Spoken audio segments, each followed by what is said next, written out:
Hey guys, I was all set to do a video on some cards that have experienced high growth in 2019, but the scandal surrounding PWCC and PSA keeps distracting me. There's been quite a few important developments this past week.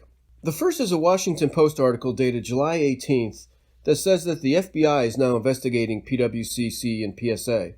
A few days later, we learned that Brent Higgins has retained noted criminal defense attorney Jeffrey Lichtman. Lichtman has represented defendants such as El Chapo and John Gotti Jr. in the past. To make things pretty bizarre, Lichtman is a noted vintage card collector, active on the Net54 message board, and has strongly criticized Brent Higgins in the past, even accusing him of fraud and shill bidding. In a recent Net54 post, Lichtman said that Brent is fully cooperating with the FBI in giving refunds to buyers of altered cards. A few days ago, we finally heard something from PSA. Their SMR magazine arrived, and in the opening editorial, Collectors Universe CEO Joe Orlando basically blames collectors for this mess, talking about how a small fraction of people complain and spread fear and ignorance about the third-party graders. It's quite surprising and disturbing to say the least. I'll point you to the YouTube video Eric, Those Back Pages, did about this, as he goes into it in more depth. It's linked above and below. Today, July 26th, there was a revelation about Joe Orlando. Darren Rovell reported that on July 1st, Orlando sold 15.6% of his stock in Collectors Universe. That article is linked below too.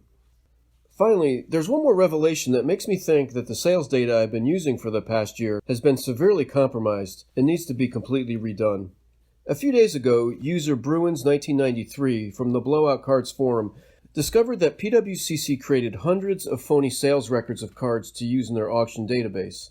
PWCC would list an auction for a high-end card on eBay, have one of their associates shill bid to win it, but it was never paid for. The auction sale would be listed as completed in PWCC's auction archives, so that anyone looking to research the comps on a similar card would see that sale, thinking it was an accurate price for the card, and bid higher during a later auction.